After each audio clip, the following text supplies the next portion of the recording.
October 2005. It's a big month. I started a job at Norlake Manufacturing, a job that I would hold for almost 20 years, with 1 year off when I worked at Walmart in 2015. But October 2005, I started building transformers. The longest job I've ever had. Aside from that, I did some reading. Let's talk about that. That's what we're here for. So the first book I read in October of 2005 is Solomon versus Lord by Paul Levin, or Levine. And this is a legal thriller, fun legal thriller. And the main characters are Victoria Lord, who's a rule follower. She's a lawyer, follows the rules. And Steve Solomon, he's a rule breaker. And Victoria Lord works for the DA. Steve Solomon gets her fired. They end up in Miami, and Katrina Barksdale is a sexy, according to the description of the book, a sexy former figure skater who's been accused of the murder of her wealthy husband. And so, for some reason, Victoria Lord and Steve Solomon are working together to defend Katrina Barksdale. And there's all sorts of Miami types of shenanigans going on. Just fun, legal fiction. Not as, I don't think, as deep as like a Grisham or a Meltzer. But if you like legal stuff, lawyers, and clashing personalities with will they, won't they kind of stuff going on, Solomon versus Lord by Paul Levin, or Levine, Levine. Levine. Next up, we have Twisted Loneliness by Joe Netter. This is a short story collection of gross, disgusting, entertaining horror short stories. I picked this up at Cinema Wasteland. Joe Netter was a regular vendor at Cinema Wasteland. He'd have a table with his books, and he usually had a show that he would do in one of the rooms. You could go at 1:30 on Saturday afternoon, see Joe Netter do a live reading and all sorts of weird stuff that he would do. And so I had gone to Cinema Wasteland, picked up this book. I don't have it anymore, but it's some fun, just crazy, wild, super independent, low budget horror short stories. Then we have 24 Declassified, Operation Hellgate by Mark Saraceni. And this is an original novel, the first in a long series of original novels based on the TV show 24, featuring Jack Bauer, played by Kiefer Sutherland, if I'm not mistaken. I didn't really watch the show. Saw it a few times. But thought I'd check out the books, the series of novels. In this one, some disgruntled government agent in the intelligence field has gathered a terrorist group filled with just like the worst of the worst former IRA members and gang members from Hispanic gangs and Asian gangs and black gangs and whatever gangs and any other Mossad, maybe, no, that doesn't sound right, not Mossad, different organizations. He's just brought all these different diverse people together as his own little terrorist organization trying to destroy Western civilization. Jack Bauer is part of the counterterrorism unit, and he's the only man that can stop things, except he's stuck in New York, where he's been framed for the murder of 2 FBI agents. So the FBI is after him. All sorts of but it's all going to take place in 24 hours because it's 24 Declassified. It's fine. It's fun, thrilling adventure. If you liked the TV show, you're probably going to like this. And it takes less time to read this than it would to watch an entire season of the show. But 24, Declassified, Operation Hellgate, Mark Saraceni. Next up, Serenity by Keith R.A. DiCandido. And this is just a novelization of the movie Serenity, which was based on the TV show Firefly, the short-lived TV show Firefly, created by Joss Whedon. Great show, in my opinion. Science fiction western, for those of you who don't know. We're following Malcolm Reynolds and his crew on a Firefly-class starship called the Serenity, and they're smugglers and outlaws, but of course, heart of gold, doing the right thing. And after the show was canceled, after a truncated first and only season, this movie came out, which explained a bunch of backstory for some of the characters. Still left a lot of plot threads dangling, but it did explain some backstory, and has some tragic moments. Really, I loved the show. I love the movie, and the novelization, I believe, was written off of the shooting script. So there are some changes, like some character descriptions and things in the book that aren't exactly the way the characters look or necessarily behave in the movie, because it's a lot of stuff, a lot of production. But if you're a fan, it's worth a read. Next up, School Days by Robert B. Parker. This is a Spencer novel, and this kid in Massachusetts is accused of mass murder. His prominent grandmother has hired Spencer to prove the kid's innocence. It's Robert B. Parker, it's Spencer, it's good stuff. Probably the big standout thing in this book is the fact that Susan Silverman, Spencer's significant other, is not in the book. Some people not a fan of her character, so they like this book a lot because she's not in it. Some people do enjoy her, and so missed her.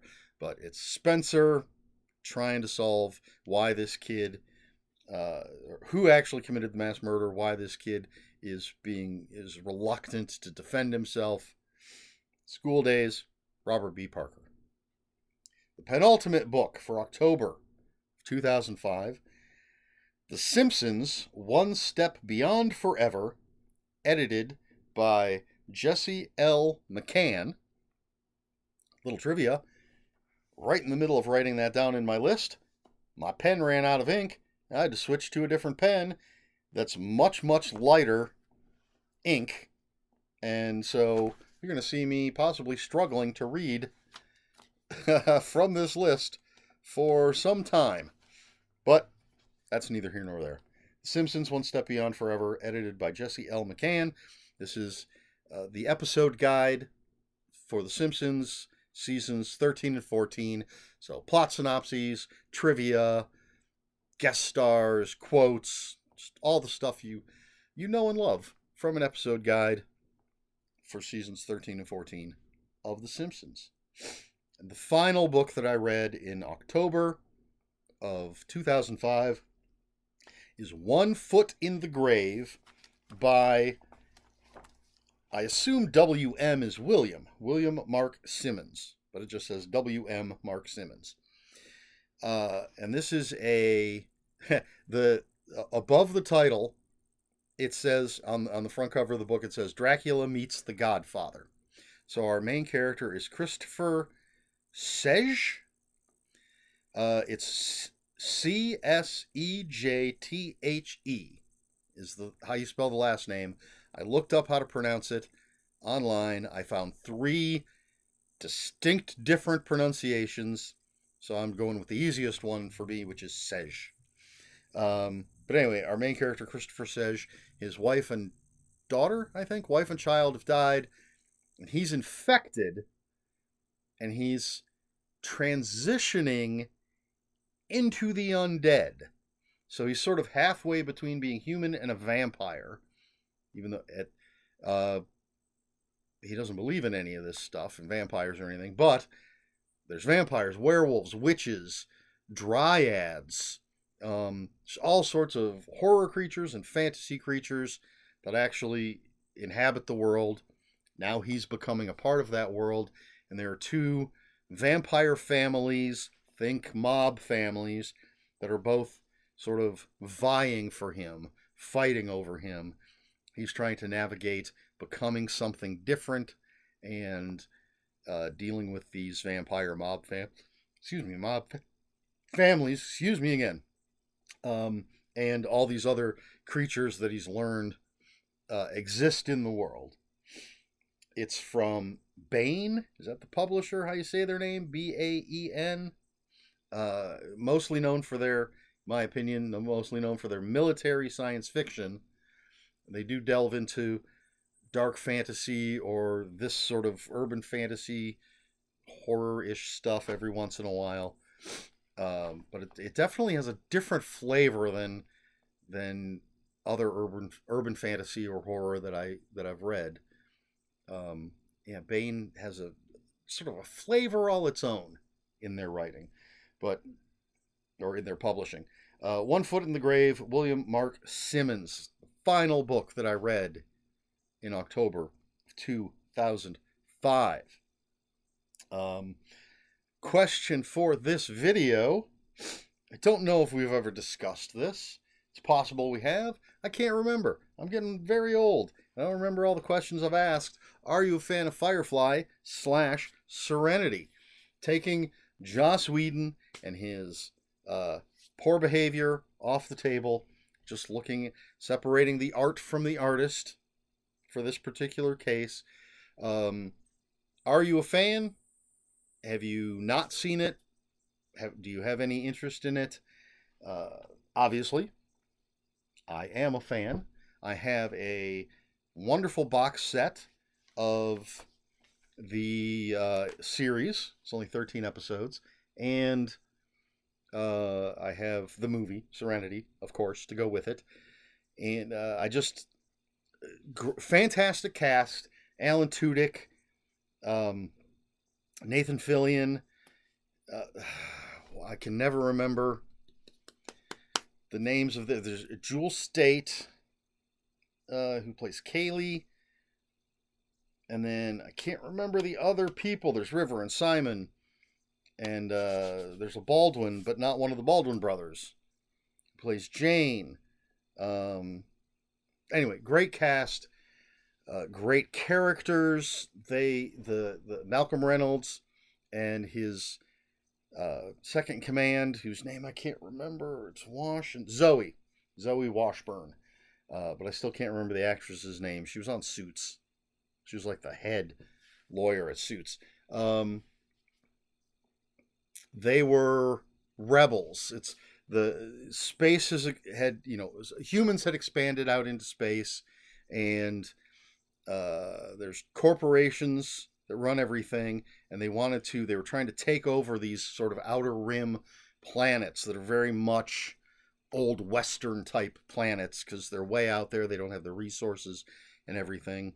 So even though you've got multi-planet space travel and terraforming and things way out on the outer rim planets, it's very old West, and the corporations were trying to take over, force themselves on these planets, and there were people that didn't want that, and so they were the rebels fighting for their rights. They were the browncoats, and so Malcolm Reynolds and Zoe fought for the browncoats.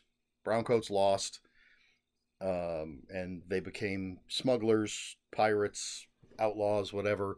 But they'll take on legitimate clients, and there's I can't remember the space hooker's name, but being a sex worker is a very noble profession, and so Malcolm has taken Inara, that's her name, that's the character's name, taken her on the ship. She's like a regular passenger on the ship to sort of give them legitimacy, and she can help them get onto planets that they wouldn't necessarily get onto, but she adds that air of legitimacy to them. Just great characters. interesting stories.